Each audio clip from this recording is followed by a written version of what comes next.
The explosive truth as the dust settled, a few people coughed. Chunks of concrete tumbled to a stop, some landing at the feet of an off-duty officer standing in a daze in the devastated food court. Not much was clear other than the fact the mall had been the target of a bomb. Survivors started to gather in the food court with the officer. Seeing confusion, fear, and panic flit across the faces of his fellow survivors, the officer climbed on top of a dust and soot-covered table calling for everyone's attention. As the crowd moved closer, he did a quick head count. 45 adults, including himself, and about 6 kids ranging in age from about 8 to 17, he guessed. Okay, so there is a good number of us still standing. He was interrupted by a well-dressed woman in broken stilettos staring at her phone. The news says that one of the people responsible is still in here with us. Another survivor stepped closer to her. What else are they saying? Are they working on getting us out? He gestured to the pile of rubble blocking the mall's entrance. I tried 4 emergency doors but none of them will open. The woman cursed under her breath as she poked vigorously at her phone. My phone just lost service. She looked up, panic-stricken. Almost everyone in the crowd began moving at once as people reached into pockets and purses for their phones. Mumbles of "Nope" and "I don't have service" either echoed through the group. It's likely they cut service due to the possibility a cell phone was used to detonate the bomb. No service, no secondary explosives. The cop explained. He cleared his throat and squared his shoulders. Right, so, as I was saying, there's a good number of us standing. The best thing to do is break into groups. We need some folks to gather first aid kits and tend to the injured.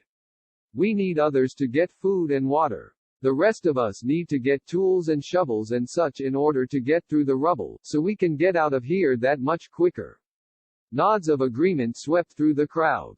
The cop started pointing and instructing people to move to this side or that. Organizing them into groups for assignments. What about the asshole who put us here? A man in his 50s with a soot-covered baseball cap demanded. We need to find him, he said looking at the other suspiciously. A few quiet agreements quickly turned into aggressive shouting. What about her? That guy looks shady. Within seconds, a handful of survivors, all noticeably minorities or odd-looking, were forced to the center of a menacing circle the other survivors formed around them.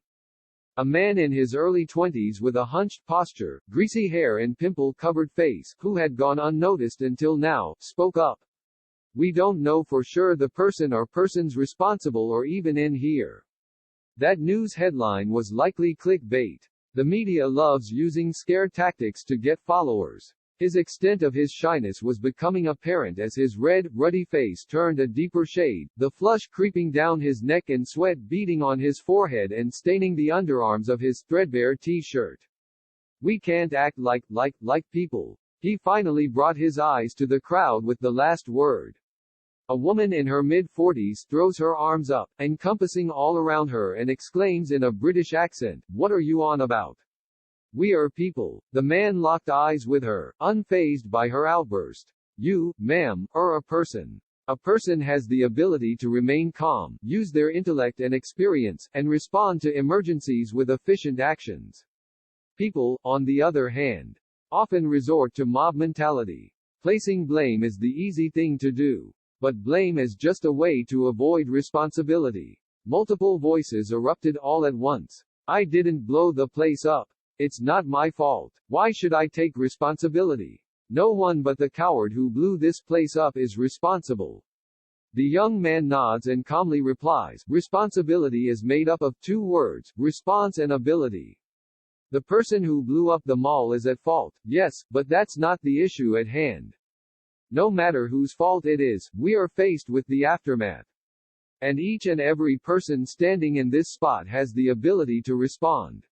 We can choose to respond by throwing blame, but that clearly leads to mob mentality, and mob mentality seeks to throw the blame at anyone who it'll be most likely to stick to. He gestures to the people huddled in the middle of the food court. Such as the oppressed, those in minority, those who don't fit the acceptable social norm. Acting like people brings us no closer to getting out of here. It doesn't offer help to the hurt. It doesn't deliver the bodies to their families. It just adds to the fear, the chaos, and the sense of helplessness. The man turns and points to the off-duty cop, still standing on the table from which he was barking orders. He had the right idea in that we need to help the hurt, we need to fight. Sự thật bùng nổ khi lớp bụi lắng xuống, một vài người ho. Những mảng bê tông rơi xuống dừng lại, một số rơi xuống chân một sĩ quan đang làm nhiệm vụ đang đứng sững sờ trong khu ẩm thực bị tàn phá. Không có gì rõ ràng ngoài sự thật là trung tâm mua sắm đã trở thành mục tiêu của một quả bom. Những người sống sót bắt đầu tụ tập trong khu ẩm thực với viên cảnh sát. Nhìn thấy sự bối rối, sợ hãi và hoảng sợ hiện rõ trên khuôn mặt của những người đồng nghiệp sống sót, viên cảnh sát đã trèo lên trên một chiếc bàn phủ đầy bụi và bồ hóng để kêu gọi sự chú ý của mọi người. Khi đám đông tiến lại gần, anh ấy đếm nhanh, 45 người lớn, bao gồm cả anh ta và khoảng 6 trẻ em trong độ tuổi từ 8 đến 17, anh ta đoán. Được rồi, vậy là có rất nhiều người trong chúng ta vẫn đang đứng. Anh ta bị cắt ngang bởi một người phụ nữ ăn mặc đẹp trong đôi giày cao gót bị hỏng đang nhìn chằm chằm vào điện thoại của mình. Tin tức nói rằng một trong những người chịu trách nhiệm vẫn ở đây với chúng tôi. Một người sống sót khác bước lại gần cô. Họ đang nói gì nữa? Họ đang làm việc để đưa chúng tôi ra ngoài, anh ta chỉ tay về phía đống gạch vụn chắn lối vào của trung tâm mua sắm. Tôi đã thử 4 cửa thoát hiểm nhưng không có cửa nào trong số họ sẽ mở. Người phụ nữ rủa thầm khi cô ta chọc mạnh vào điện thoại của mình. Điện thoại của tôi vừa bị mất dịch vụ. Cô ấy nhìn lên, hoảng sợ. Hầu như tất cả mọi người trong đám đông bắt đầu di chuyển ngay lập tức khi mọi người thò tay vào túi và ví lấy điện thoại của họ. Những tiếng lầm bầm về nốt và tôi cũng không có dịch vụ vang vọng khắp nhóm. Có khả năng họ cắt dịch vụ do có khả năng một chiếc điện thoại di động đã được sử dụng để kích nổ quả bom.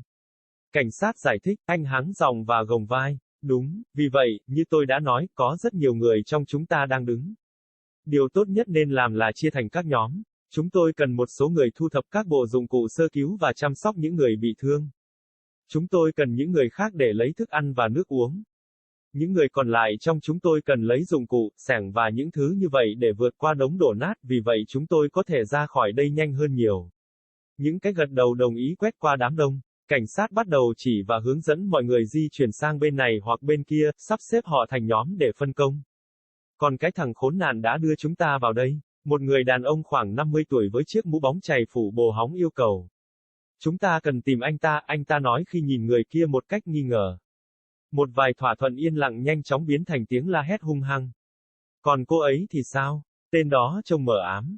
Trong vòng vài giây, một số ít những người sống sót, tất cả đều là thiểu số đáng chú ý hoặc có vẻ ngoài kỳ quặc. Bị buộc vào trung tâm của một vòng tròn đe dọa mà những người sống sót khác hình thành xung quanh họ. Một người đàn ông khoảng ngoài 20 tuổi với tư thế khom người, tóc bết nhờn và khuôn mặt đầy mụn, người đã không được chú ý cho đến bây giờ, đã lên tiếng. Chúng tôi không biết chắc người hoặc những người chịu trách nhiệm có ở đây hay không. Tiêu đề tin tức đó có khả năng được nhấp vào bây. Các phương tiện truyền thông thích sử dụng chiến thuật hù dọa để có được người theo dõi.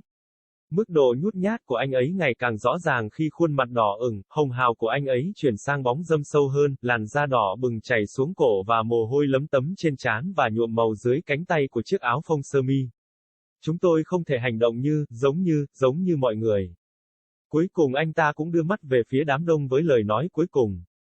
Một người phụ nữ ngoài 40 tuổi giơ hai cánh tay của mình lên, ôm lấy mọi người xung quanh và thốt lên bằng giọng Anh, bạn đang làm gì vậy? Chúng tôi là những người. Người đàn ông nhìn chằm chằm vào cô ấy, không hề xao lãng trước sự bộc phát của cô ấy. Thưa bà, là một con người. Một người có khả năng giữ bình tĩnh, sử dụng trí tuệ và kinh nghiệm của họ, và ứng phó với các trường hợp khẩn cấp bằng các hành động hiệu quả.